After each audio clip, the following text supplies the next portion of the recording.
Hi guys, welcome back to Careyberry. So today I am going to be filming my December wrap up. I read a lot of books in December and I did not expect it, like, at all. So I'm really proud of myself and also slightly concerned because I read a lot. I'm also wearing my new jumper that I got for my birthday and it says read more books, and I love it.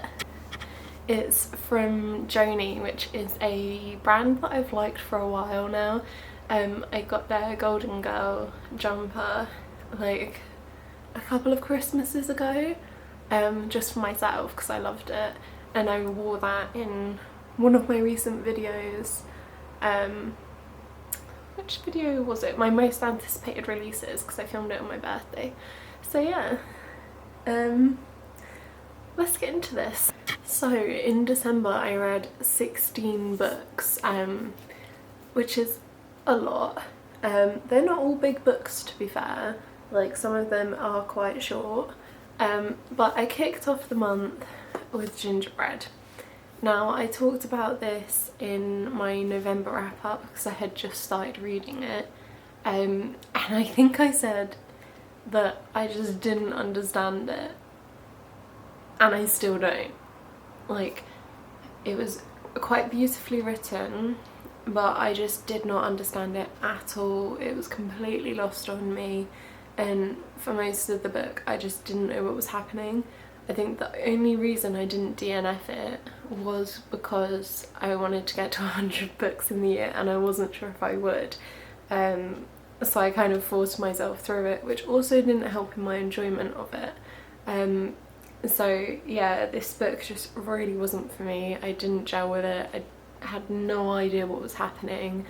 I also mentioned this book in my worst books of the year video, which I recently put up, so if you want to know more about that, go check that out. I will try to remember to link it in the cards and in the description. Okay, so the next book I read was the final book in the Lord of the Rings series. Well, the final book of the Lord of the Rings, split into 3 parts. So I read The Return of the King, and this was for the hashtag Tolkien Along, hosted by Ashley from Follow Through Fiction, Beth from Books Nest, and Lauren from Fiction Tea on Instagram.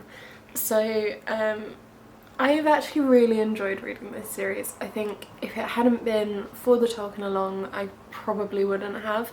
I just wouldn't have pushed myself to read it because I'm not, like, hugely wanting to, if that makes sense. Like, I wanted to read them, but I just would never have actually sat down and gone, yeah, I'm gonna read it, if it hadn't been for this. But yeah, I think I enjoyed this one. I didn't enjoy it as much as I enjoyed The Two Towers. This one got a lot more battle focused, and of course that was always going to happen. Really heavy on the imagery still, but of course that is Tolkien. I really did like the focus on Sam, because I love Sam and I just love it when he focused on him. I thought that because I hadn't read them before, there was quite a lot that was different to the movies, of course, but it actually made me really happy because I think, like, especially after the return to the Shire, there's so much that isn't included in the movies. I really want to watch them again now, but I really liked finding out all of the extra kind of context of what happened. So yeah, I actually really enjoyed that, and then I outsmarted my boyfriend on what happened. But that was because I just read them and he hasn't read them for years, so. So after that I went on a bit of a non-fiction kind of reading thing. So I started to read a lot of non-fiction and I kicked that off with Notes on a Nervous Planet by Hague. Yeah, I loved this book. I think it's so important. As someone who is quite nervous and anxious a lot of the time, I found it's really important, and there were so many times where I was like, oh, that's me. and I could really relate to some of the things that Matt Hague said, so I really enjoyed that. Of course, these books aren't for everyone, but I do think that's super important, and I really loved reading it, and it was a really quick read as well. Yeah, I really don't know what to say about these books. I think maybe one day I will talk about them a bit more when I've kind of gathered my thoughts on them. But yeah, I think if you are a person that kind of struggles with anxiety and stuff like that, you should probably really read this. It's really handy. I also really liked the way that this was written, because it felt like you were just kind of following his stream of consciousness. Like, it was written in a really conversational way, and I think if it hadn't been, I would not have liked it as much, or I wouldn't have enjoyed it. But because it literally felt like almost like you were having a conversation with Matt Hague, it was really good to read in that way. Okay, so continuing the non-fiction trend, I then moved on to Women Don't Owe You Pretty by Florence Given, and I really enjoyed this. I loved the illustrations especially. They are just absolutely gorgeous. Florence Given has done a lot of art in here, and it is just beautiful. Let me show you.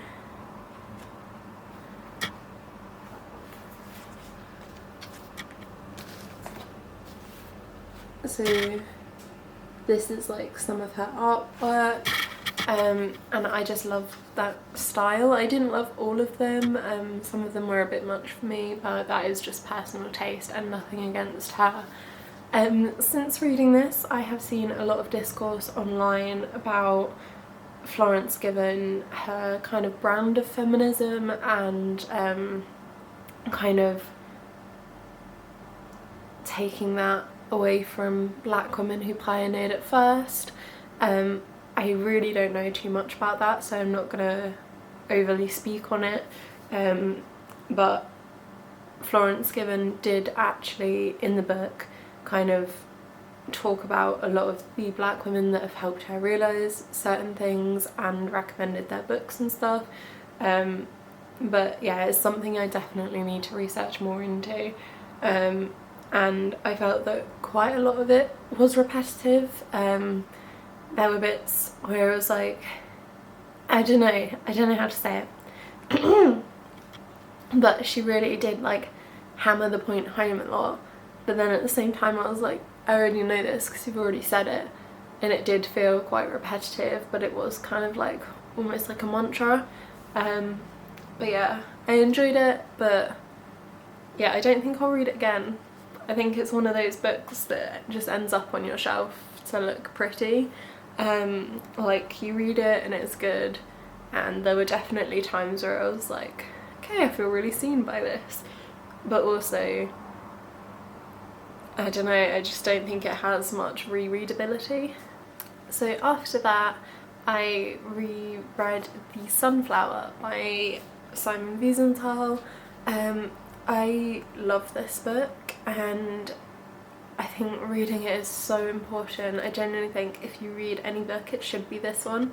The Sunflower is about Simon Wiesenthal's experience in the concentration camps. So he was a Holocaust survivor, and something quite extraordinary happened to him while he was in the camps.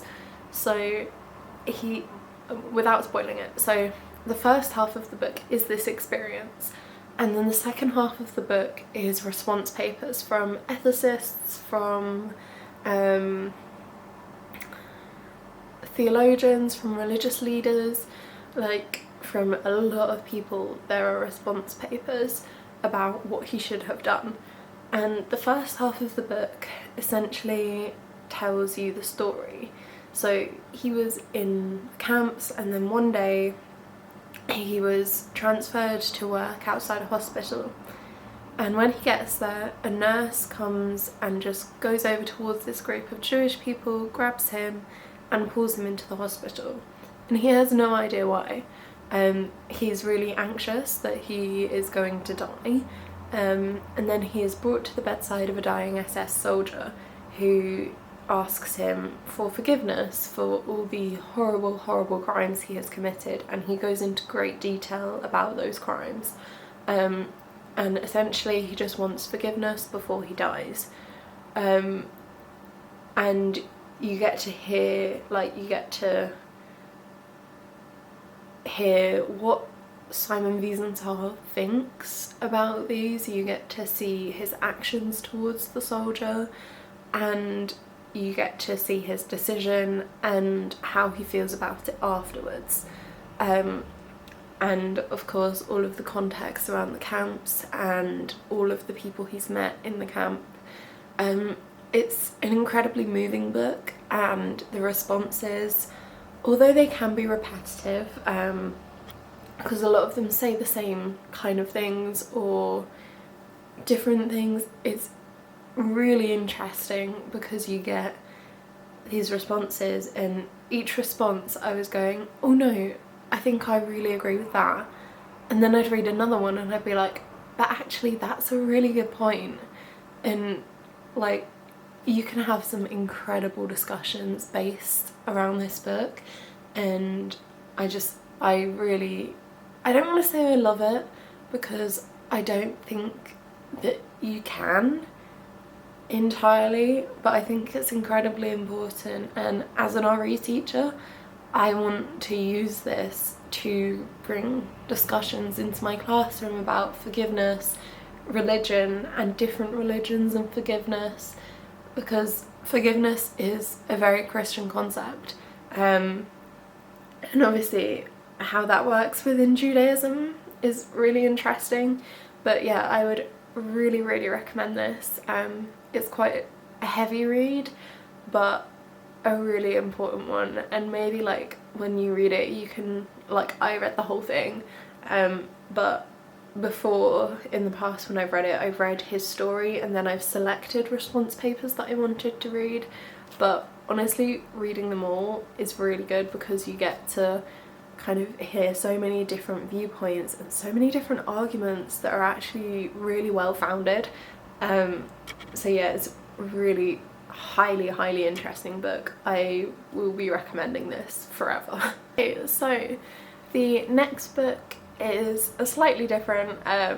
I cannot wait to read this. It's going to be included in a haul that I've got coming up, but I just couldn't wait to read it, and I think that's the same for quite a few books here. But that is I Would Leave Me If I Could by Halsey, which is a collection of her poetry. I love Halsey, like I really do, and I've only got into her music like over the past year and a bit, but I just love her. And when I saw that she was releasing a poetry collection, I just had to get it, because some of it I already knew. So I think she's released snippets before. Her speech at the Women's March is included in this, and some snippets of some of her songs, but there's a lot of original poetry in here, and it's all incredibly moving. Some of it's really relatable, some of it isn't, but I think a lot of it really helps you understand her and her creative process, so I did really enjoy reading it.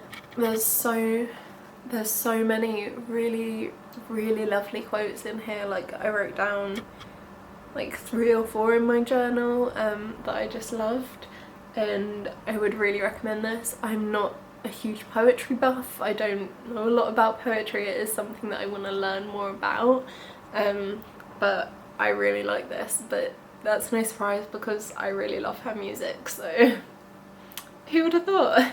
But yeah, I would really recommend this. Okay, so next I read The Graces by Law Eve. This book disappointed me, so I was really excited for this.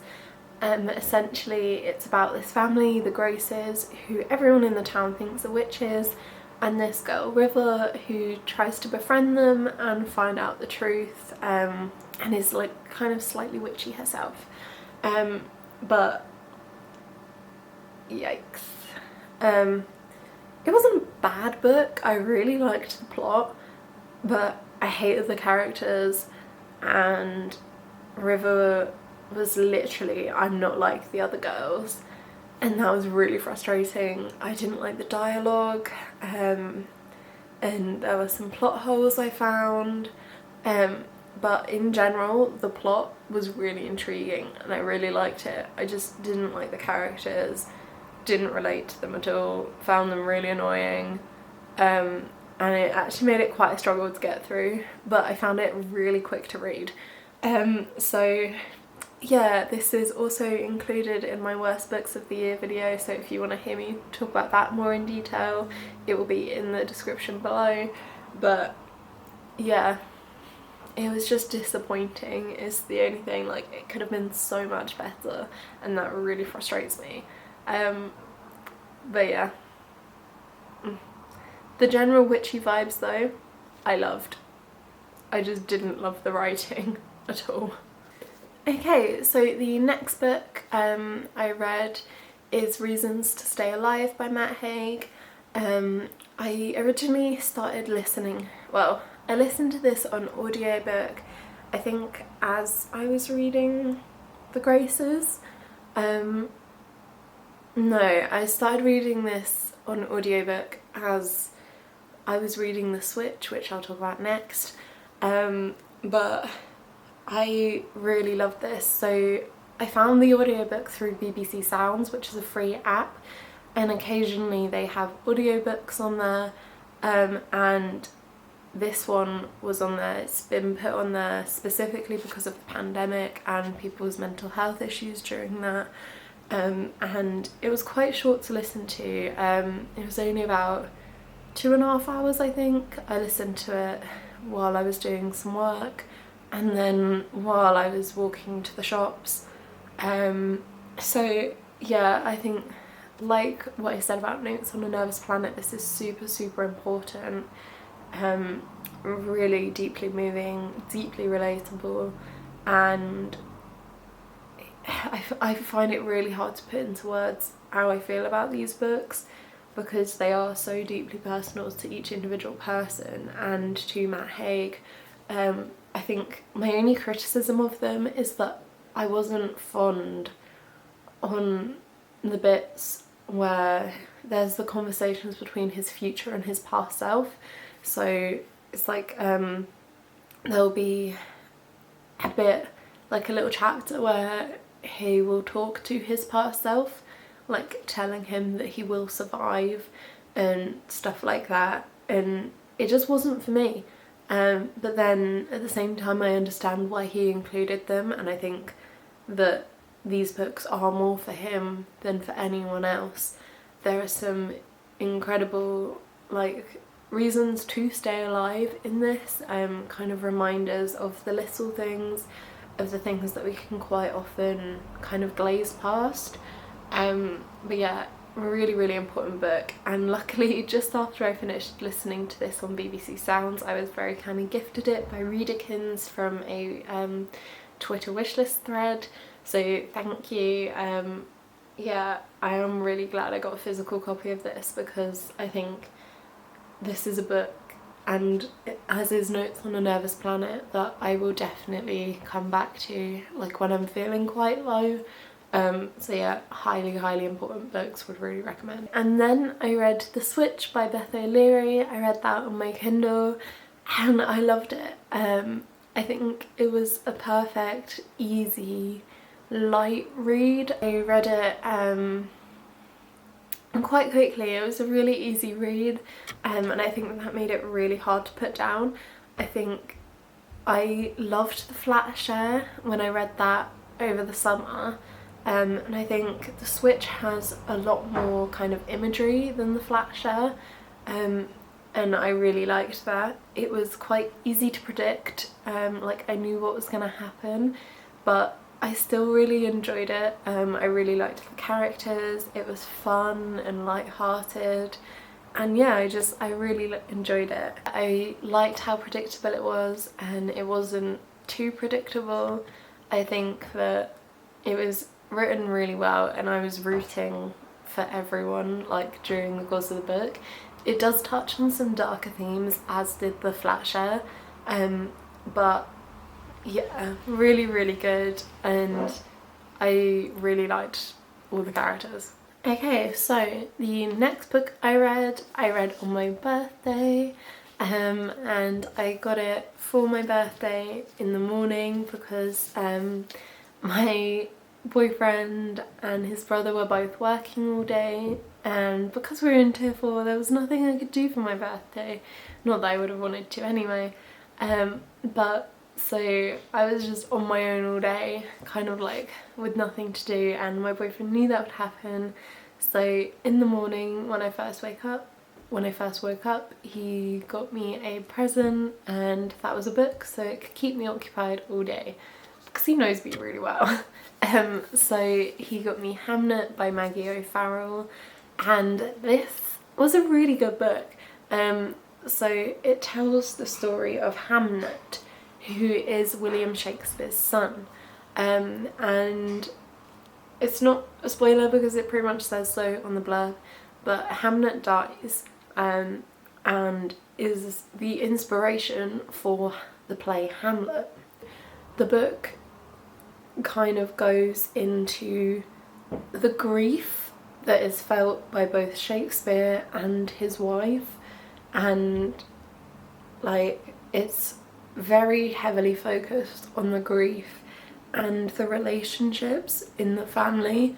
It was really, really interesting, and I was really glad because when I first started this I was really nervous that it would focus heavily on Shakespeare and not anyone else, but more it focused on his wife and the rest of the family. Oh, sorry, my voice is going.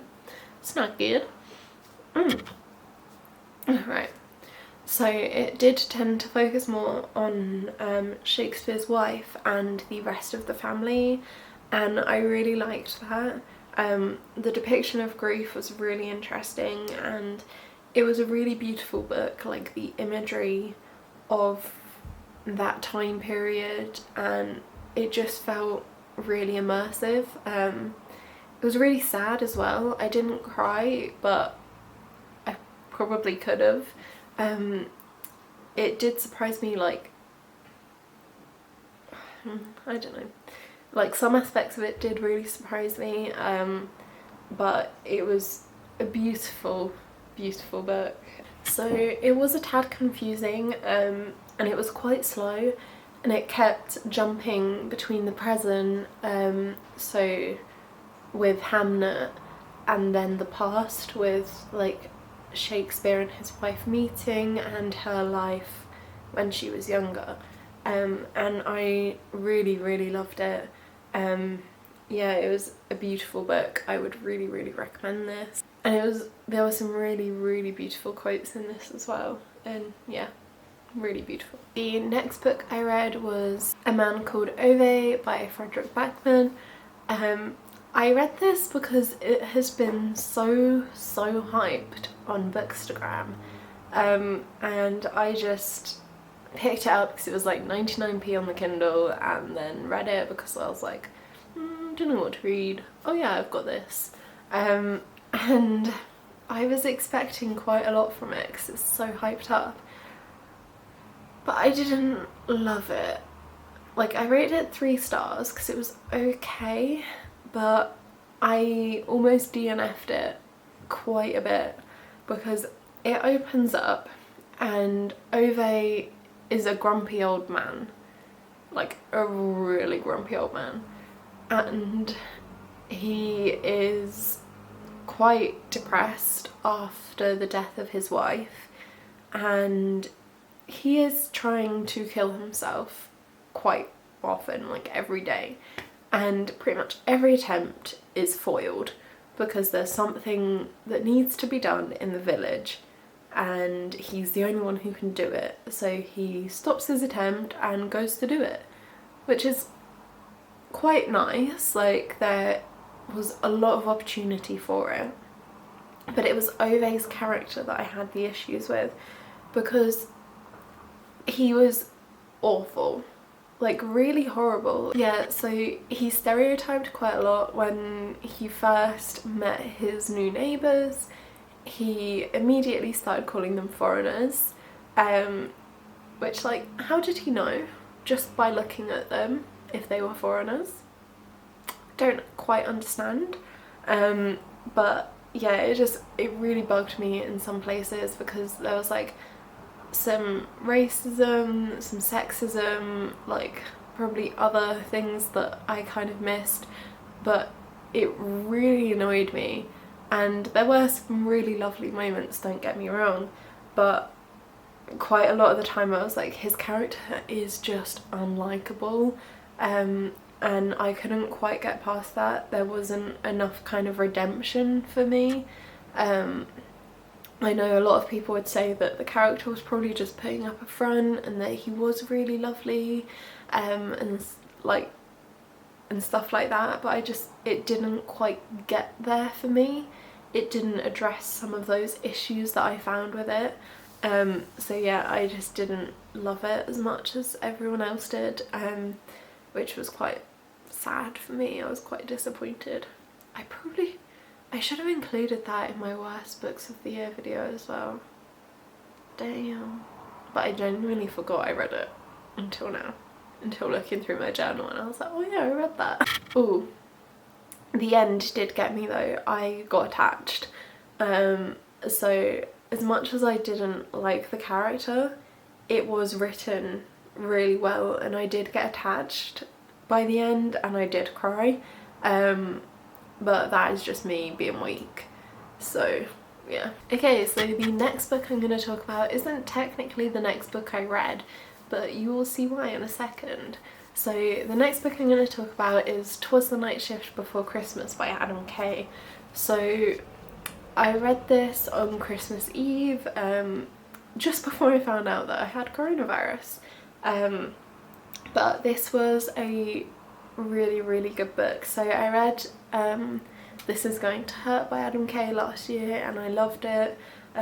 It was funny and it was sad and it was a real insight into the life of our doctors and nurses in the NHS, and this is no different. It's Christmas themed, so it focuses, I think, on the 6 or 7 Christmases that he spent in hospitals before he eventually left the profession, and it's quite short, but it is deeply moving, especially I think this year because, well, last year now that I'm filming this, but because of the strain that is on our health service at the moment because of coronavirus and the amount of doctors and nurses who came back to the profession to help out and the amount who are going or who have been spending their Christmas in hospitals away from their family, self-isolating,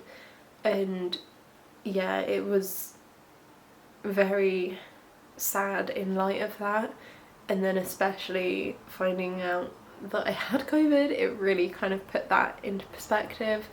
So yeah, deeply moving and also very funny. He is a really funny writer, but yeah, this book is really important. I would really recommend it, especially at Christmas time, because it is just so important. Like at Christmas, especially this Christmas, I mean, I was sad that I wouldn't get to spend Christmas doing what I had wanted to do, and that was before we even found out that we had COVID, because obviously the government said we couldn't go for Christmas, so we were like, okay, we'll stay here.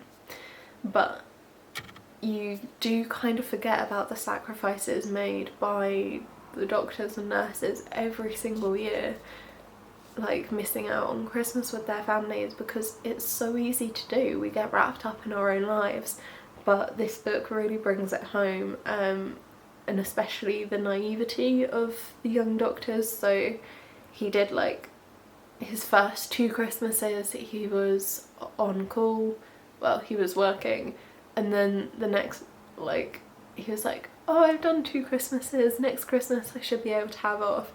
And then it's just like, yeah, no, for the next Christmas.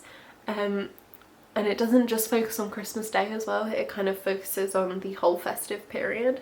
But yeah, I would really recommend this. I think it's incredibly important in December.